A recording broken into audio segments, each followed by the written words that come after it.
श्रीपाद श्रीवल्लभ चरितामृत अध्याय 5. शंकर भट्टाचे तिरुपतीला पोहचणे. काणिपाकात तिरुमलदासांची भेट. श्रीपादांच्या अनुग्रहाने शंकर भट्टाची शनिपीडा निवारण.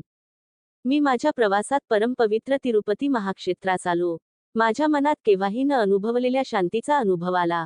तिरुपती महाक्षेत्रातील पुष्करणीचे स्नान करून श्री व्यंकटेश्वराचे दर्शन घेतले. मंदिराच्या अंगणातच ध्यानस्थ झालो. ध्यानात श्री व्यंकटेश्वरांना स्त्रीमूर्ती रूपात पाहिले. बालत्रिपुरसुंदरी या रूपात पाहिलेली मूर्ती थोड्या क्षणातच परमेश्वराच्या रूपात बदलली आणि थोड्या वेळाने महाविष्णूच्या रूपात बदलली. ध्यानात असतानाच काही वेळाने ती मूर्ती 14 वर्षाचे ते असलेल्या अतिसुंदर काया धारण केलेल्या बालयतीच्या रूपात प्रकट झाली. त्या बालयतीची दृष्टी अमृतमय असल्याचे जाणवले. नेत्रद्वयातून हजारो मातेच्या वात्सल्यानुरागाची जणू तर्शाच होत होती. एवढ्यातच त्या बालयतीजवळ काळ्या रंगाचा एक कुरूप माणूस पोहोचला. तो त्या बालयतीस म्हणाला, श्रीपाद श्रीवल्लभ प्रभू, आपण साऱ्या जगाचे नियंत्रण करणारे आहात. तुमचा भक्त असलेल्या शंकर भट्टाला आजपासून 7:30चा प्रारंभ होत आहे. या विश्वात अनेक प्रकारचे कष्ट आहेत, ते मी त्याच्या अनुभवास आणीन. प्रभूच्या आजेसाठी येथे उभा आहे. करुणासागर प्रभू म्हणाले, अरे शनैश्चरा, तू कर्मकारक आहेस. जीवांना कर्मफलितांचे अनुभव करवून त्यांना कर्मविमुक्तच करतोस. तू तुझ्या धर्माला अनुसरून कर्तव्य कर. आश्रित जनांचे रक्षण करणे ही माझी प्रतिज्ञा आहे. म्हणून शंकर आहाला मी तुझ्यापासून झालेल्या कष्टकाळात सहाय्य करून कशी सुटका करून देतो ते तू बघ. श्रीपाद महाराज आणि शनैश्चराचे असे संभाषण झाल्यावर दोघेही माझ्या ध्यानातून निघून गेले. परंतु नंतर भगवन्मूर्तीचे ध्यान करणे कठीण झाले. माझ्या कष्टकाळाची सुरुवात झाली. श्रीपादांकडून माझी कष्टालून सुटका होईल याचा दृढ विश्वास होता. मी तिरुमलाहून तिरुपतीला आलो. तिरुपतीच्या रस्त्यावर मनाला वाटेल तसे चाललो होतो. मन चंचल होते. एक न्हावी मला बळजबरीने थांबवून म्हणाला, तू 20 वर्षापूर्वी घरातून पळून गेलेला सुब्बय्या आहेस ना? तुझे आईबाप काळजी करीत आहेत. तुझी भार्या रजस्वला झालेली आहे. ती वयात आली आहे. तू तिच्या बरोबर संसार कर. मुलाबाळासहित सुखी रहा. तेव्हाच मी म्हणालो, अहो, मी शंकरभट नावाचा कन्नड देशात राहणारा ब्राह्मण वाटसरू आहे आणि पुण्यक्षेत्र संचार करीत येत आहे. मी दत्तभक्त आहे. श्री दत्तप्रभू श्रीपाद श्रीवल्लभ या नामरूपाने अवतरले आहेत, असे ऐकून कुरुगडीला प्रयाण आरंभिले आहे. परमपवित्र गायत्रीची शपथ घेऊन सांगतो, मी ब्रह्मचारी आहे. मी तुम्ही म्हणता तो सुब्यान हवी नाही. परंतु माझा आवाज ऐकणारे कोणी नव्हते. तेथे पुष्कळ लोक जमा झाले होते. प्रत्येकजण कोणत्या न कोणत्या रीतीने माझी निंदाच करीत होता. मला सुब्बय्या नावाच्या माणसाच्या घरी नेण्यात आले.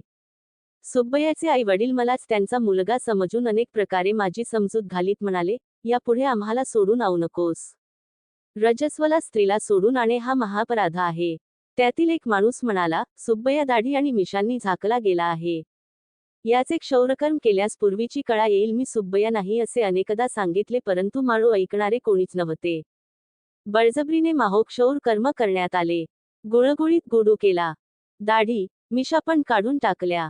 माझ्या गळ्यातील पवित्र यज्ञोपवीत सुद्धा काढून टाकले.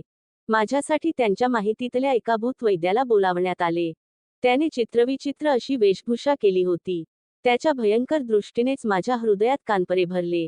मला बांधून चाकूने माझ्या डोक्यावर वार केला गेला. त्यावर लिंबाचा रस आणि विविध प्रकारचे रस ओतले गेले. मला तो त्रास सहन होत नव्हता. हा सगळा छळ झाल्यावर सुब्बय्याला ब्राह्मण भूताने छपाडले आहे, म्हणूनच हा जानवे घालून मंत्र बरळतो असा निर्णय घेण्यात आला. तिरुपतीत असलेले ब्राह्मण सुद्धा स्तब्धच झाले होते. त्या नगरात आलेला वाटसरू सुब्बय्याच आहे, त्याला एका ब्रह्मराक्षसाने वाधले आहे असेच ते समजले. मला त्या गावातील मोठ्या श्रेष्ठ ब्राह्मणांकडे नेले गेले. मी कंजर देशीय स्मार्त ब्राह्मण आहे, भारद्वाज गोत्राचा आहे. नमक चमक मला येते, सध्या वंदन पण करतो असे माझ्या सांगण्यावर त्यांचा विश्वासच नव्हता. सुब्बस्यास एका कन्नड ब्राह्मण भूताने झपाटले आहे, त्यासाठी योग्य चिकित्सा करून परत पूर्वीसारखे करावे असे त्या श्रेष्ठ ब्राह्मणांनी सांगितले. धावाने झालेल्या त्रासाने मी चक्रावून गेलो. माझे रुदन केवळ अरण्यरुदनासारखेच झाले. शुद्धीवर आलो तेव्हा माझ्या समोर माझ्या सारखाच काळे तेज असलेला एक विकृत आकाराचा माणूस बसलेला आहे असे वाटले. तो माझ्याशी काही न बोलला माझ्यामध्ये समावून गेला. माझ्याशी तदाकार झाला.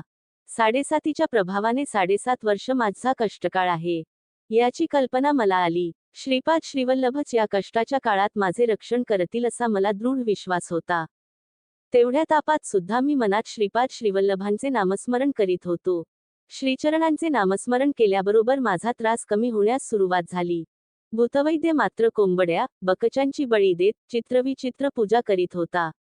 मला मात्र पथ्याचा आहार दिला होता. सुब्बय्याला ब्राह्मण भूताने बाधले आहे, त्यामुळे त्याला शाकाहारच दिला पाहिजे असे मांत्रिकाने सांगितले. श्रीपादांच्या अनुग्रहानेच मला शाकाहार दिला गेला, याचे मनाला बरे वाटले. 3 दिवस मी तीज नरक यातना भोगल्या. त्या संकटात सुद्धा मी श्रीचरणांचे स्मरण न चुकविल्यामुळे 4थ्या दिवसापासून संकटे येणे बंद झाले. ते लोक माझ्या शरीरावर चित्रविचित्र असे प्रयोग करीत होते. मांत्रिक मधून मधून चाबकाने मारत होता. श्रीवल्लभा शरण शरष्ण अशी दीनतेने हाक मारीत मी रडत होतो. श्रीदत्ताची अनन्य भक्तीने सेवा करणाऱ्याला ही अशी नरकबाधा कशी असते, याचे मला आश्चर्य वाटत होते. तेवढ्यातच विचित्र पडले. माझ्या शरीरावर चाबकाचा मार बसला, परंतु मला किंचित सुद्धा त्रास झाला नाही. तेव्हा मांत्रिकच रडू लागला. तो मला मारत होता, पण त्याच्या माराचा त्रास त्यालाच होत होता. हे कसे घडते हे त्याला समजत नव्हते. तो माझ्याकडे वेडसर नजरेने पाहत होता. मी मात्र ही श्रींचीच लीला आहे असे समजून हसलो. मी पथ्याचेच जेवण जेवत होती, परंतु ते सुद्धा मला मधुर वाटत होते.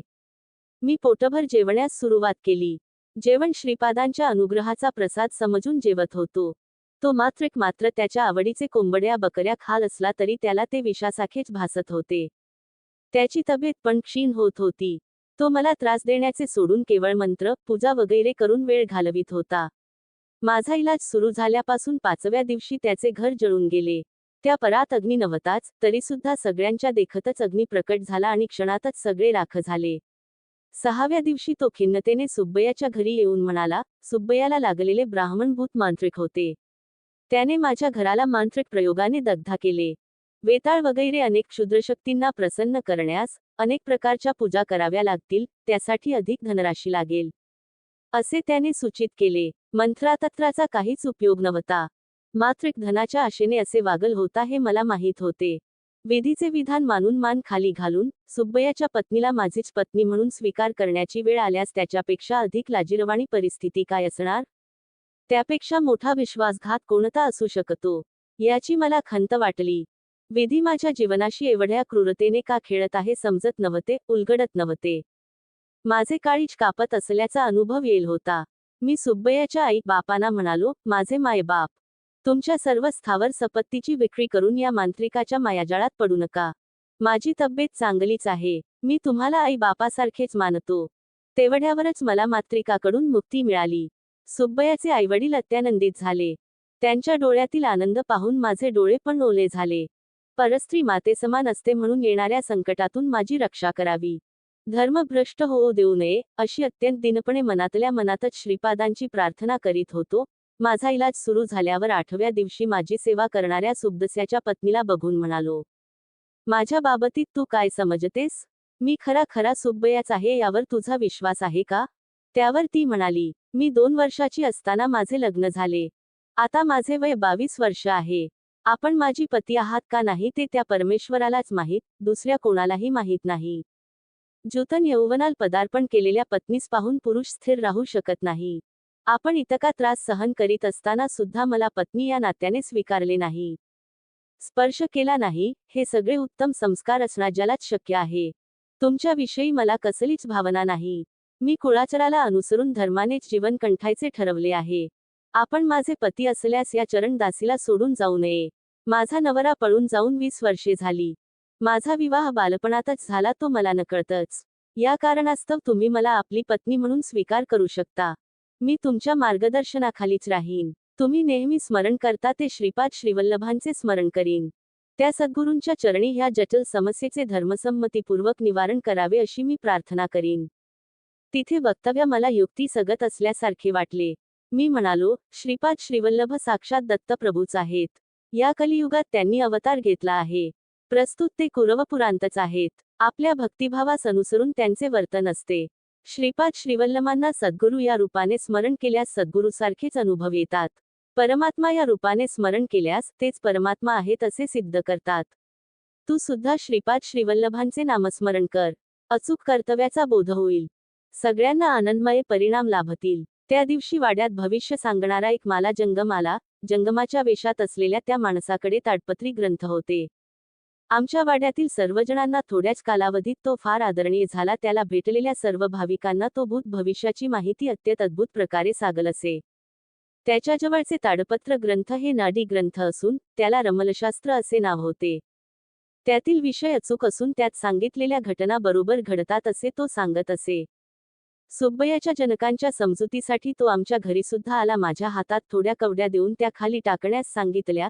त्यानंतर गणित घालून त्याच्या ताडपत्राच्या ग्रंथातून एक पत्र काढून त्याने वाचण्यास सुरुवात केली. प्रश्न केलेला माणूस शंकरभट नावाचा कन्नड ब्राह्मण आहे. दत्तावतारी श्रीपाद श्रीवल्लभांच्या चरित्राचे लिखाण हाच करेल. पूर्वजन्मी हा आणि याचा एक मित्र कंदुकूर ह्या शहराच्या थोड्याच दूर असलेल्या मोगलीचला ह्या ग्रामात जन्मले. जुगार खेळण्यात त्यांची विशेष आसक्ती होती. त्या ग्रामात एक प्रसिद्ध स्वयंभू दत्ताचे देऊळ होते.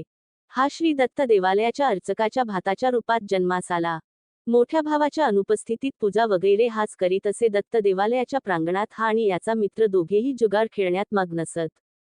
हा किती अनाचार आहे याची त्यांना खंत नव्हती. त्याच्या मित्राबरोबर एके दिवशी खेळताना त्याने विचित्र अशी अट ठेवली. त्याचा मित्र जिंकल्यास ह्याने खेळात हरलेली रक्कम द्यावी आणि हा जिंकला तर त्याच्या मित्राने आपल्या पत्नीस ह्याला द्यावे असे ठरले. या कराराला साक्ष म्हणजे हे दत्तप्रभूच आहेत असे मानून प्रमाण करून जुगार खेळण्यास सुरुवात केली. आपल्या समक्ष अत्यंत वाईट खेळ चालू असलेला दत्तप्रभू बघतच होते. खेळामध्ये शंकरभट विजयी झाला. शंकराच्या मित्राने त्याच्या पत्नीस त्याला देण्याचे नाकारले. भांडण मोठ्या माणसांपर्यंत गेले. कुळातील सूजलोक एकत्रित जमले. पवित्र अशा दत्तप्रभूसमोर एवढे मोठे दुष्कृत्य घडले, ही अत्यंत खेदपूर्ण घटना होती. परस्त्रीचा मोह करूनन तिला वक्रमार्गाने प्राप्त करून घेण्याची इच्छा दर्शविल्याबद्दल शकर याच्या डोक्यावर गरम गरम तेल घालावे. तसेच खेळामध्ये आपल्या पत्नीसपणाला लावलेल्या ह्यांच्या मित्राला नपुंसकपणा येण्यासारखे अमुगेदन करावे. असे केल्यावर त्या दोघांना ग्रामातून बहिष्कृत करावे असा न्याय सुज्ञांनी दिला. त्यांच्या न्यायाची अंमलबजावणी करण्यात आली. शंकरभट्टाने त्याच्या पूर्वजन्मी थोडा काळ दत्तसेवा केल्यामुळेच या जन्मी देवभक्ती असलेला जन्म प्राप्त झाला. त्याचा मित्र सुचवया या नावाने क्षौर कर्म करणाऱ्यांच्या घरी परमपवित्र अशा तिरुपती क्षेत्रात जन्मला. त्याचे मन चंचल झाल्यामुळे वेडा होऊन लग्न झाल्यानंतर पळून गेला. भोळसर असलेली सुब्बय्याची पत्नी निर्दोष आहे. तिच्या पातिव्रत्याच्या प्रभावाने सुब्बय्याच्या मनाची चंचलता कमी होऊन हे रमलशास्त्र ऐकल्याच्या दुसऱ्या दिवशी सुब्बय्या परत येईल. त्या दिवशी शंकरभट्टाची सुटका होईल. शंकरभट्टाला असलेली 7.5 श्रीपाद श्रीवल्लभांच्या अनुग्रहाने 7.5 दिवसांतच निघून जाईल. भगवंताला साक्ष ठेवून अनुचित संकल्प केल्यास अथवा अधर्म केल्यास दत्तप्रभूच्याकडून कठीणातील कठीण शिक्षेस पात्र होतात. सुब्बय्याच्या मन चंचलतेच्या परिहारास्तव शंकरभट्टाच्या पुण्यातील थोडा भाग खचे झाल्याचे चित्रगुप्ताने लिहिले आहे. कमर्माचा प्रभाव अत्यंत सूक्ष्म रीतीने काम करीत असतो. त्या सल्याची जाणीव होऊन जीवाने सदैव सत्कर्मच करावे. दुष्कर्म कधीही करू नये. श्रीपाद श्रीवल्लभांच्या जन्मपत्रिकेप्रमाणे त्यांच्या अवतार समाप्तीनंतर थोड्या शतकांनी त्रिपूर देशातील अक्षयकुमार या नावाच्या जैन मलस्थाकडून श्री पीठिकापुरल श्री प्रभूची माहिती पोहोचेल. त्या अगोदर विलासांची माहिती देणारे श्रीपाद श्रीवल्लभ चरित्रामृत या नावाचा संथ प्रकाशिल होईल. श्रीवल्लभांच्या करुणेचे वर्णन कसे करावे? दुसऱ्या दिवशीच सुब्बय्या स्वगृहास परलला. त्याच्या मनाचे चंचलत्व पूर्णपणे मिटून तो स्वस्थचित्त झाला होता. सुब्बय्याच्या पत्नीस मी माझी बहीण मानले. सुब्बय्याच्या माता पित्याची परवानगी पेऊन मी चित्तूर जिल्ह्यातील काणिपाक ग्रामास पोहोचलो. काणिपाक ही ग्राम चित्तूरहून थोड्याच अंतरावर आहे. त्या ग्रामात वरदराज स्वामीचे देऊळ, मणिकंठेश्वर स्वामीचे देऊळ, वरसिद्धी विनायकाचे देऊळ आहे. मी देवदर्शन घेऊन बाहेर आलो. लिथे एक उच कुत्रे उभे होते. मला भीती वाटून मी वरसिद्धी विनायकाच्या देवळात परत गेलो. थोडा वेळ देवाचे ध्यान करून बाहेर आलो. त्या कुत्र्याबरोबर अजून एक कुत्रा तेवढ्याच उंचीचा होता. आज ह्या कालभैरवाकडून पावणे हे निश्चितच आहे अशी भीती वाटली. परत वरसिद्धी विनायकाच्या मंदिरात गेलो. मंदिरातील पुजाऱ्याला माझे वर्तन विचित्र वाटले. बाबा, तू पटके घटकेला बाहेर जाऊन परत मध्ये येतो आहेस, याचे कारण काय? असे त्याने विचारले. मी माझ्या भीतीचे कारण सांगितले. ते निष्कारण कोणाला काहीही इजा करीत नाहीत. ते एका धोव्याचे पाळीव कुत्रे आहेत. तो धोबी दत्तभक्त आहे. श्रीपाद श्रीवल्लभ या नामाने श्रीदत्तांनी या भूमीवर अवतार घेतला आहे, असे तो सांगत असतो. धोब्यांना देवालयात प्रवेश निषिद्ध नाही, तरी सुद्धा तो या देवळामध्ये येत नाही. त्याच्या कुत्र्यास पाठवती मी स्वामींच्या प्रसादाचे गाठोडे बांधून देतो. ते घेऊन ते त्याला देतात. तू 2च कुरे पाहिले असे सांगितलेस. एकूण 4 कुत्रे आल्यावरच मी प्रसाद देतो. अजून 2 कुत्रे आले का ते पाहूया, असे तो पुजारी म्हणाला. आम्ही बाहेर येईपर्यंत 4 कुत्रे होते. पुजाऱ्यांनी प्रसादाचे गाठोडे करून दिले. ते 4ही कुत्रे माझ्या 4ही बाजूंनी आले आणि त्यांनी मला घेरले. पुजारी म्हणाला, कुत्र्यांच्या मर्जीप्रमाणे तू त्या धोब्याकडे जा. तुला शुभकारकच होईल. माझ्या जीवनातील प्रत्येक घटना श्रीपाद श्रीवल्लभांच्या निर्देशानेच घडत असते असा माझा विश्वास होता. सुब्बय्याच्या घरात घडलेल्या घटनेवरून कुळ, मतभेद नसावा असे मला वाटले. एक चांडाळ ब्राह्मण कुळात जन्म घेऊ शकतो. या जन्मातील ब्राह्मण दुसऱ्या जन्मात चांडाळ रूपाने जन्म घेऊ शकतो.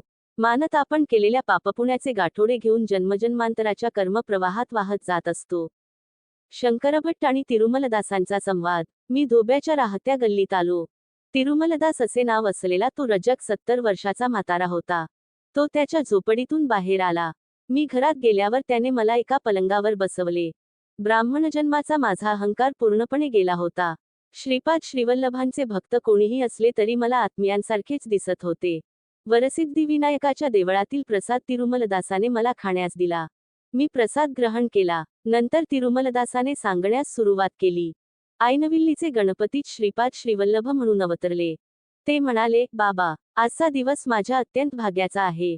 आपल्या दर्शनाचा लाभ पडला. तुम्ही माझ्याकडे कधी याल, माल्याद्रीपुराचे आणि श्रीपीठिकापूर येथील विशेष वार्ता कधी सांगाल याची उत्सुकतेने वाट पाहतो आहे. बाबा. शंकरभट्टा. वरसिद्धी विनायकाचा प्रसाद घेतलास तू आजच्या दिवशीच श्रीपाद श्रीवल्लभांच्या चरित्रामृताचा श्रीगणेशा कर. तुला श्रीवल्लभांचा आशीर्वाद कुरवपुरात लाभेल. तिरुमलदासाने ह्याचा पूर्ववृत्तांत सांगायला सुरुवात केली. मी पूर्वजन्मी एक प्रतिष्ठित वेद पंडित होतो. परंतु परमलोभी होतो. माझ्या मृत्यूसमयी नुकतेच जन्मलेले गाईचे वासरू जुन्या चिंधीस चघळताना पाहून त्यास जपून ठेवण्यास मुलांना सूचना दिली. मरतेवेळी मलिन वस्त्रावर नजर ठेवून मी प्राणत्याग केला, त्यामुळे रजकाच्या जन्मास आलो. मरतेवेळी ज्या सकल्पाने प्राणत्याग होतो त्याला अनुसरून त्याला दुसरा जन्म मिळतो. माझ्या पूर्वपुण्याईनेच गर्तपुरी, गुंटुरू मंडळातील पल्यनाडू प्रांतातील माल्याद्रीपुरात मी जन्मलो. तेच मल्याद्रीपूर कालांतराने मल्लादी या नावाने ओळखले जाऊ लागले. त्या ग्रामात मल्लादी नावाची 2 घराणी होती. मल्लादी बापन्नावधानी या नावाचे महापंडित हरितस गोत्राचे होते. मल्लादी श्रीधरवधानी या नावाचे महापंडित कौशिक गोत्रिक होते. श्रीधरवधानी यांची बहीण राजमांबा हिचा विवाह बापन्नावधानी यांच्या बरोबर झाला. गोदावरी मंडलांतर्गत असलेल्या आयनविल्ली या ग्रामात झालेल्या गणपती महायागास दोघेही गेले होते. शास्त्राप्रमाणे शेवटच्या आहतीचा गणपती आपल्या सोंडेत स्वीकार करील आणि आपले स्वर्णकांतीयुक्त स्वरूपाचे दर्शन देईल असे पंडितांचे मत होते. यज्ञाच्या शेवटी स्वर्णमय कांतीने गणपतीने दर्शन दिले. शेवटची आहुती आपल्या सोंडेत घेतली आणि मी स्वतः संपूर्ण कलेने गणेश चतुर्थीच्या दिवशी श्रीपाद श्रीवल्लभ रूपाने अवतार घेईन असे वचन दिले.